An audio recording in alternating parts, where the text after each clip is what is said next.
महिलाओं से संबंधित राज्य में हो रही है, ऐसे संविधान में धरना प्रदर्शन करने का जो मौलिक अधिकार है वो आम जनमानस। हेमंत सरकार जब से बनी है, धरना प्रदर्शन और वादा खिलाफी का ज्यादा जोर जनता पर है। आज सहायक पुलिस आपको अपना आवेदन सौंपी है, क्या कह के सौंपी है, आपका क्या उसमें राय है? देखिए, संवैधानिक दृष्टिकोण को ध्यान में रखने के बाद आप ये जान पाएंगे कि प्रजातंत्र का जो ये सत्ता शासन इस देश के अंदर जो स्थापित है, ऐसे संविधान में धरना प्रदर्शन करने का जो मौलिक अधिकार है वो आम जनमानस को दिया गया है। जब जब राज्य और देश के अंदर कोई विधि के खिलाफ काम हो या कोई जन मुद्दे हो, इस संबंध में धरना प्रदर्शन करके और जो सक्षम पदाधिकारी हैं उनका ध्यानाकर्षण कराया जाता है ताकि उन बिंदुओं पर ठीक ढंग से सोच समझ के और उनके हित के लिए कोई आदेश पारित किया जाए या उस संबंध में कोई ठोस निर्णय लिया जाए। हम समझते हैं कि राज्य के अंदर या देश के अंदर अगर धरना प्रदर्शन होने लगे तो ये समझना चाहिए कि कहीं न कहीं जनता में असंतोष है। धरना प्रदर्शन का मौलिक अधिकार इस देश में लोगों को दिया गया है, लेकिन अगर किसी राज्य में लगातार धरना प्रदर्शन हो, किसी राज्य में अगर लगातार धरना प्रदर्शन हो, विभिन्न मुद्दों के लिए हो, भ्रष्टाचार को लेकर हो, तो हम समझते हैं कि ठीक ढंग से उस राज्य में जो राज्य की जो सत्तासीन की जो सरकारें हैं वो और उनकी नीति पर एक प्रश्न चिन्ह जो है उठने लगता है। झारखंड में एक लंबे समय से हेमंत जी के सरकार के कालखंड में धरना प्रदर्शन होते चला आ रहा है। विभिन्न संगठन के लोग अपनी अपनी मांग कर रहे हैं, चाहे पारा शिक्षक का आंदोलन का मामला हो, चाहे आंगनबाड़ी सहायिका, रसोईया या फिर सहायक पुलिसकर्मी या तरह तरह के जो जन मुद्दों का मामला हो। हम लगातार देखते चले आ रहे हैं कि इस राज्य के अंदर धरना प्रदर्शन का सिलसिला जारी है। ऐसे धरना प्रदर्शन के जो मूल मांग पत्र है, इन मांग पत्रों में राज्य के जो आला अधिकारी हैं और जो मंत्रिमंडल के लोग जो संबंधित विषय का जो है प्रभार पर हैं, उनको संज्ञान में लेना चाहिए और एकदम त्वरित सॉर्ट आउट करना चाहिए, जिससे कि आम आवाम में रोष ना बना रहे। तो हम समझते हैं कि अगर झारखंड प्रदेश के अंदर धरना प्रदर्शन हो रही है और लगातार हो रही है, निश्चित रूप से कहीं ना कहीं जो मंत्रिमंडल में लोग हैं या जो ब्यूरोक्रेसी में बड़े लोग हैं जो उस मांग से संबंधित जो है सो सीधा सीधे अपना अधिकार रखते हैं उसका निष्पादन के लिए, वो नहीं कर पा रहे हैं। तो मेरा मानना है और एक सुझाव भी है कि राज्य सरकार इस बिंदु पर पहल करे और जो सामाजिक संगठन के लोग या जो कर्मी लोग हैं, चाहे वो सहायक पुलिसकर्मी हो या राज्य सरकार अधीन जो अनुदान पर जो काम कर रहे हैं या अनुबंध पर काम कर रहे हैं, ऐसे मामले पर तुरंत निपटारा करें, निष्पक्ष जो है सो काम करें ताकि उनको राहत मिल सके। ये हमारा एक सुझाव होगा राज्य सरकार को। सहायक पुलिस को 3 साल के अनुबंध पर उग्रवाद प्रभावित एरिया में उनको डिप्यूट किया गया था।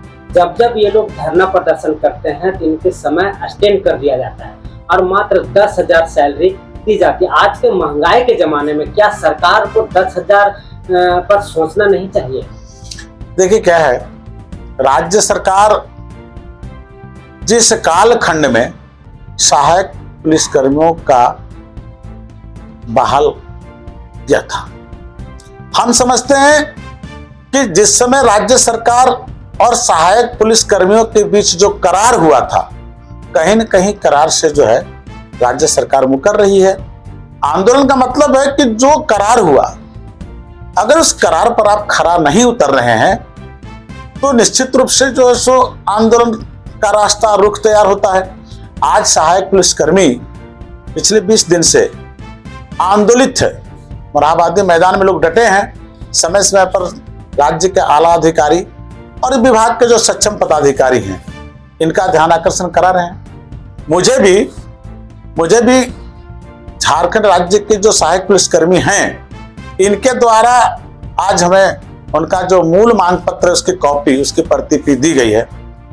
हम आपको विश्वास दिलाते हैं कि इनके पक्ष में और इनके जो विषय बिंदु हैं इन बिंदु पर राज्य सरकार समेत केंद्र सरकार के आला अधिकारियों से जो सीधा संबंध रखते हैं इस बिंदु पर उनको पत्राचार करेंगे और हम पहुंच बनाएंगे, प्रयास करेंगे कि इनके मुद्दों पर संतोषजनक कार्रवाई हो और सहायक पुलिसकर्मियों का जो करार था उस करार के आधार पर उनको फायदा हो, इसका हम प्रयास करेंगे। इस बिंदु पर हम तैयारी में लगे हैं और बहुत जल्द केंद्र सरकार समेत राज्य सरकार के सक्षम पदाधिकारियों के बीच इस मुद्दे को लेकर हम चर्चा करेंगे। जब से झारखंड सरकार हेमंत सोरेन की बनी है, हेमंत सोरेन लगातार कहते आ रहे हैं कि महिलाओं की सुरक्षा, स्वाभिमान की हमें पहले प्राथमिकता है उनकी रक्षा करना। लेकिन आए दिन लगातार बलात्कार हो रहे हैं, दहेज के लिए जलाए जा रहे हैं। तो ये घटनाओं में सरकार और प्रशासन की क्या भूमिका होनी चाहिए? देखिए, महिलाओं का जो मामला है, आज आप देख रहे हैं कि राज्य के अधीन विभिन्न जिले में महिला थाना बनाई गई है। इसके अलावा जो हमारे ऑपरेशन के जो थाना है वो भी बने हैं। अपराध का नियंत्रण तो सक्षम और जो संबंधित थाना प्रभारी को करना है, लेकिन विशेषकर महिलाओं के मामले के लिए महिला थाना बनाया गया है। हम आपको बता दें कि देखिए, पिछले बार मांडर विधानसभा क्षेत्र के एक सेरो गांव है। सेरो गांव में एक आदिवासी लड़की की हत्या बलात्कार कर दी गई। अब उस बलात्कार पर ठीक ढंग से संज्ञान नहीं लिया गया। इसी मांडर विधानसभा में हाटू एक गांव है, एक वहां पे लोहार परिवार की एक 12 वर्ष की बच्ची के साथ जो है बलात्कार जो है किया गया। वो भी मामला आज खटाई में है। अभी हाल के दिनों में एक महिला उत्पीड़न का मामला आपका ग्राम जो है बनहारा का करिश्मा कुमारी, उनके मामलों को लेकर हमने भी स्वयं थाना प्रभारी महिला सदर रांची, और अभी इटकी में भी एक मामला आया। इस तरह का बहुत सी घटनाएं खास करके महिलाओं से संबंधित इस राज्य में हो रही है। राज्य सरकार को चाहिए कि अपने किए गए वादे और महिलाओं का सम्मान सुरक्षा के सवाल पर वो खरा उतर के और ऐसे जो पीड़ित लड़कियां हैं या महिलाएं हैं इनके पक्ष में त्वरित कार्रवाई करना चाहिए। यदि राज्य में पुलिसिया व्यवस्था कहीं न कहीं लच्चर है तो ये राज्य सरकार सीधा सीधी इसके जिम्मेदार हैं। राज्य सरकार को चाहिए कि जो संबंधित पुलिस का आला अधिकारी है, अगर कहीं से कोई इतीला या इस प्रकार की घटना दिखाई दे या उनके संज्ञान में आ जाए तो वरीय पुलिस पदाधिकारी को निर्देश देके वैसे थाना प्रभारी को डांट पिला के और जनता के जनहित में या महिलाओं के समान सुरक्षा पर वो काम करे। यदि इस तरह का काम अगर नहीं हो रहा है तो हमको लगता है कि जनता के बीच में वो रोष पनप रहा है और राज्य सरकार के लिए ठीक जो है संकेत नहीं है। तो मेरा ये सुझाव होगा राज्य सरकार को कि आप कहीं न कहीं अगर इस तरह का मामले, चाहे वो अखबार के माध्यम से आ रहा हो या सोशल मीडिया के माध्यम से आ रहा हो या सीधा सीधी कोई जनप्रतिनिधि के द्वारा लिखित ध्यानाकर्षण कराया जा रहा है, जहां संज्ञान नहीं ली जाती है, तो ऐसे मामलों में त्वरित कार्रवाई हेतु तो सक्षम पुलिस पदाधिकारी को निर्देश दे। और आपको एक बात बता दें, निर्देश ही नहीं, आज राज्य के अंदर अगर पुलिसिया व्यवस्था में अगर लच्चर व्यवस्था बना हुआ है तो उसका एक सीधा कारण है, क्योंकि राज्य सरकार गंभीर होकर ऐसे दोषी पुलिसकर्मियों को या निलंबित नहीं करते, सस्पेंड नहीं करते। नतीजा है कि लोगों का मन बढ़ते चला जा रहा है। राज्य सरकार को यह चाहिए कि यदि इस तरह का गंभीर मामले या संज्ञेय अपराध अगर होता है तो तुरंत वैसे पुलिसकर्मी जो इस पर लापरवाही बरतते हैं उसको तुरंत सस्पेंड कर देना चाहिए। हमको लगता है इस राज्य के अंदर अगर 2-4 पुलिसकर्मी, 2-4 थाना प्रभारी को अगर निलंबित कर दिया जाए तो हमको पूरा विश्वास है कि आने वाला समय में इस घटना, इस तरह का संज्ञान को ध्यान में रखते हुए कोई दूसरा पुलिस अधिकारी इस तरह का काम और लापरवाही नहीं करेगा। तो ये जिम्मेदारी सीधा सीधा राज्य सरकार का है। मेरा मांग होगा कि इस तरह की घटना अगर आपके संज्ञान में आती है तो एज ए इस राज्य के सक्षम मंत्रिमंडल होने के नाते जो जिस विभाग से संबंध रखता हो वो इस पर संज्ञान ले और दोषी कर्मियों को तुरंत निलंबित करे, उनको दंडित करे। ये राज झारखंड के अंदर नहीं हो रहा है। नतीजा है कि झारखंड के अंदर भ्रष्टाचार और लापरवाही, ब्यूरोक्रेसी में बढ़ रहा है। अभी देखा जा रहा है कि अनुमंडल दंडाधिकारी न्यायालय में 144 धारा का जो प्रक्रिया है, क्योंकि नियम तो कानून चेंज हो गए हैं, इसकी भरपाई या उसकी कमियां या उसकी लापरवाही या उसका जो प्रभाव है वो न्यायालय में दिख रहे हैं। तब फिर जो मामले हैं लंबित नजर आ रहे हैं। क्या कानून चेंज होने का ये प्रभाव है? देखिए, अभी नया कानून तो 1 जुलाई से लागू हुआ, लेकिन आप जब इस प्रश्न को उठा दिए तो मैं आपको बताता हूं, एज एक अधिवक्ता होने के नाते अनुमंडल दंडाधिकारी के न्यायालय में मूल रूप से विधि व्यवस्था को लेके पहले पूर्व में 144 की प्रक्रिया चल रही थी। हाल के दिनों में 163 की हम लोग बात करेंगे। भारतीय नागरिक सुरक्षा संहिता के तहत ऐसा देखा जा रहा है। हम लोग खुद जो है सो इस बात को महसूस कर रहे हैं। पिछले 2020 से आज अनुमंडल दंडाधिकारी के न्यायालय में हजारों मामले 144 की प्रक्रिया खत्म होने के बाद लंबित, उस पर आदेश नहीं लिखी गई है। अब हम लोग भी अधिवक्ता लोग हैं, क्लाइंट हमको कहता है, लोग हमको कहते हैं कि सर जो है सो 4 साल हो गए, इस पर ऑर्डर नहीं आया, तो हमको शर्म से माथा झुका देना पड़ता है, क्योंकि हम लोग तो अनुमंडल दंडाधिकारी और सक्षम पदाधिकारी का ध्यान आकर्षण ही कर सकते हैं।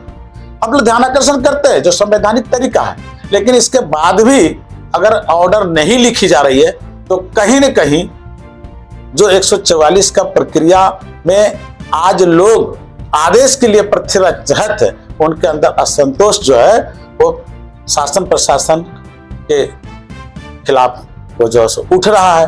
तो मेरा मानना है, और हम इस संबंध में यहाँ के सक्षम दंडाधिकारी और राज्य सरकार के आला अधिकारी इन लोगों से ये मांग करते हैं कि इस तरह के मामले जहां पे दोनों पक्षों के बीच में तनाव उत्पन्न हो जाता है, जहां निषेधाज्ञा लगाने की बात होती है, शांति व्यवस्था भंग होने की बात को लेकर 144 की प्रक्रिया चलाई थी, उस पर त्वरित जो है कार्रवाई किया जाए और प्रक्रिया खत्म होने के बाद आदेश उसको लिख दी जाए ताकि पक्षकारों को राहत मिले और जो आदेश दंडाधिकारी के न्यायालय से आएगा उसके आलोक में अग्रतर कार्रवाई किया जाए। ये मेरा एक मांग होगा।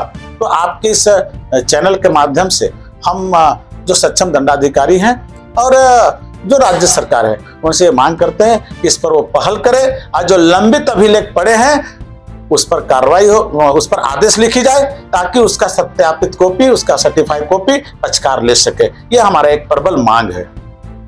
लास्ट सवाल एक रहेगा मेरा, आप अधिवक्ता के साथ एक राजनेता हैं और भागीदारी पार्टी पी के झारखंड प्रदेश अध्यक्ष हैं।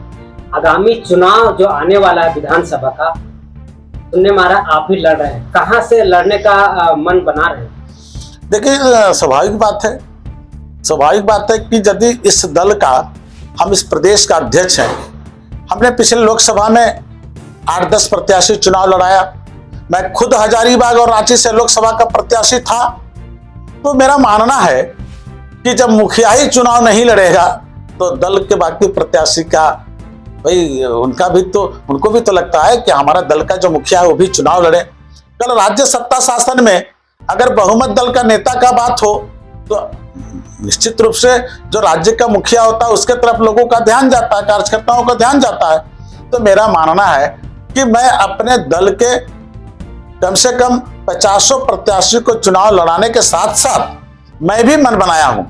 और मैं आपको बता दूं, मैंने अभी मन बनाया, बाद में बदल भी सकता है, लेकिन जो मेरा पहला विधानसभा जिस पर हम मन बनाए हैं चुनाव लड़ने का, वो बोकारो जिले का जो बेरमो विधानसभा है। हम बेरमो विधानसभा से इस बार चुनाव लड़ने का हम मन बनाए हैं। कालांतर में चल के अभी समय है, दल के अंदर कमेटी में फेरबदल हो सकती है, लेकिन अभी हमारा जो मंशा है वो बेरमो विधानसभा से चुनाव लड़ने का इस बार विधानसभा में है। आप भागीदारी पार्टी की झारखंड का शीर्ष नेता हैं और प्रदेश अध्यक्ष भी हैं, तो आने वाले चुनाव में भागीदारी पार्टी पी के लिए क्या संदेश होगा? भागीदारी पार्टी पी के लिए संदेश नहीं होगा, भागीदारी पार्टी पी के द्वारा जनता के लिए संदेश हम लोग देंगे। भागीदारी पार्टी एक मंच है, भागीदारी पार्टी एक विचारधारा है जो सामाजिक क्रांति लाने में सक्षम है। हम समझते हैं कि इस दल में जो लोग हैं, मैक्सिमम हमारे जो है सो राज्य और जिला के जो अधिकारी हैं वो अधिवक्ता वर्ग से हैं, जो विधि का ज्ञान रखता हो। सवाल है, जो विधि का ज्ञान रखेगा वो संवैधानिक ज्ञान रखेगा। तो जो संवैधानिक ज्ञान रखेगा तो संविधान में जो मौलिक अधिकार दिया गया है उसका जो हनन हो रहा है, उस हनन का हम कैसे पाट लें, उस हनन पर हम अपने फंडामेंटल राइट को कैसे खड़ा कर लें, इसी बिंदु पर हम लोग भागीदारी पार्टी पी के मंच से हम लोग आने वाला विधानसभा में जनता को संदेश देंगे। और आपको तो हम कहते चले आ रहे हैं कि इस प्रजातांत्रिक देश में हर जाति समुदाय के बेटा को चुनाव लड़ने का अधिकार है। हम लोग प्रयास कर रहे हैं इस देश के अंदर जात पात से ऊपर उठ के समता मूलक समाज निर्माण करने का, क्योंकि अगर इस देश के अंदर ऊंच नीच, अमीरी गरीबी, जात पात का भेदभाव मिटाना है तो आपको सभी जाति, सभी समुदाय, सभी वर्ग के लोगों को राजनीतिक अधिकार देना होगा। जब सभी समुदाय, सभी वर्ग, सभी बिरादरी के लोग राजनीति के कानून बनाने वाला मंदिर विधानसभा, लोकसभा में चुनाव जीत के जाएंगे, तो जैसे ही अपने समाज का, अपने समुदाय के मूलभूत समस्याओं को विधानसभा में उठाएंगे, निश्चित रूप से कार्रवाई होगी, उस विधेयक पर चर्चा होगी। और जब समाज के तमाम क्षेत्र से उनकी जो जमीनी समस्या है, उनकी जो आर्थिक, सामाजिक, राजनीतिक समस्याओं पर चर्चा होगी तो मोहर लगेगा। तो मोहर लगेगा तो समतामूलक समाज का निर्माण होगा। तो देश तो यही चाहता है ना कि जाति पाति से ऊपर उठ के, अमीरी गरीबी के भेदभाव से ऊपर उठ के, ऊंच नीच के भेदभाव से ऊपर उठ के इस देश के अंदर हर एक नागरिक का जो मौलिक अधिकार उसको मुहैया कराया जाए। आखिर संविधान जो प्रोवाइड किया गया, एक वोट का जो अधिकार एक व्यक्ति को दिया गया, इसका मतलब ही था कि इस तंत्र को बनाने में, इस शासन व्यवस्था को चलाने में जो कुशल जो सत्ता शासन में सरकार बननी चाहिए वो जनता के वोट पर होगा। तो जब जनता के वोट पर ही सरकार बनना है तो फिर इस देश में रहने वाले सर्व समाज, सर्व बिरादरी के लोगों का राजनीतिक नेतृत्व क्यों नहीं? मैं आपको बताता हूं, मैं खुद ही कांग्रेस का प्रदेश उपाध्यक्ष था, मैं ओबीसी सेल देखता था। मैं आपको बता दूं, मैंने भारतीय जनता पार्टी में सांसद महावीर लाल विश्वकर्मा का सांसद प्रतिनिधि रहा। लेकिन मैं आपको बता दूं, देखिए रिकॉग्नाइज्ड पॉलिटिकल पार्टियों में रह के हमने अध्ययन किया और हमने पाया कि कहीं न कहीं रिकॉग्नाइज्ड पॉलिटिकल पार्टी जो दबे कुचले लोग हैं या जो शिक्षित लोग हैं, जो राजनीति का झंडा डंडा के लिए घर से निकल जाते हैं, दूसरे के लिए काम करते हैं, और ऐसे लोगों को जब राजनीतिक अधिकार देने की बात होती है, जब वो चुनाव लड़ने की मंशा बनाते हैं तो उनको टिकट नहीं दिया जाता है। तो भागीदारी पार्टी का मतलब ही है कि हम चले हैं हिस्सेदारी तय करने। तो हिस्सेदारी तय करने चले हैं और हमने तो खुला अनाउंस किया, ना धन पर ना रुपया पर, हम आपको टिकट देंगे, 1 रुपया आपसे नहीं लेंगे, हम आपको टिकट देंगे, लेकिन आप सामाजिक व्यवस्था परिवर्तन के क्रांति में आगे आइए और आप चुनाव लड़ने की मन बनाइए। अगर आप चुनाव लड़ने की क्षमता रखते हैं, आप चुनाव लड़ने की योग्यता रखते हैं। और एक बात आपको बता दें कि देखिए, प्रजातंत्र में कोई मापदंड शिक्षा का नहीं है। लेकिन मैं आपको बता दूं कि आज शिक्षा के कमी के कारण आज विधानसभा लोकसभा में मंत्री संतरी सारे जेल चले जाते हैं। नतीजा यह है कि जो शिक्षित लोग होंगे, जो संविधान का ज्ञान रखते होंगे, जो विधि का ज्ञान रखते होंगे, वो आदमी सोच समझ के विधानसभा में कोई विधेयक पर चर्चा करेगा या कोई कानून बनाने में अपना मोहर लगाएगा। मेरा मानना है कि भागीदारी पार्टी प्रयास कर रही है, भागीदारी पार्टी प्रयास कर रही है कि जो एकदम बिल्कुल शिक्षित लोग हैं, जो राजनीति का ज्ञान रखते हैं, जो सामाजिक जो है सो विधि का और चेतना का ज्ञान रखते हैं, ऐसे लोगों को हम लोग टिकट देके उनको चुनाव लड़ाने का हम लोग काम करेंगे। और आने वाला जो 4-5 साल के अंदर अंदर देखिएगा कि झारखंड प्रदेश के अंदर एक बड़ा बदलाव आएगा और झारखंड के अंदर एक कुशल जो है सो सत्ता का निर्माण होगा, जिसके नेतृत्व में इस राज्य का सर्वांगीण विकास होगा। चाहे वो पढ़ा लिखा नौजवान का सवाल हो, चाहे बेरोजगारी पर नियोजन का सवाल हो, चाहे व्यवसायों को उनके व्यवसाय के विभिन्न तरह के जो नियम और कानून है उसके सवाल पर हो, चाहे किसानों के क्षेत्र में किसानों के सवाल पर हो, चाहे खनिज संपदा के क्षेत्र में, चाहे इंडस्ट्रीज के कोई भी सेक्टर के क्षेत्र में, हमको लगता है कारगर विधेयक लाके इस राज्य के सर्वांगीण विकास के लिए भागीदारी पार्टी अग्रसर हो रही है। इन्हीं सब घोषणाओं के साथ हम लोग जो आगामी माह नवंबर अक्टूबर में जो विधानसभा का चुनाव होने जा रही है, हम लोग एजेंडा को लेके जाएंगे और हम लोग जनता को संदेश देंगे। यही भागीदारी पार्टी का मिशन है। धन्यवाद। परिचय दीजिए। श्याम बिहारी प्रजापति, अधिवक्ता, सब प्रदेश अध्यक्ष भागीदारी पार्टी रांची एवं पूर्व प्रत्याशी लोकसभा रांची।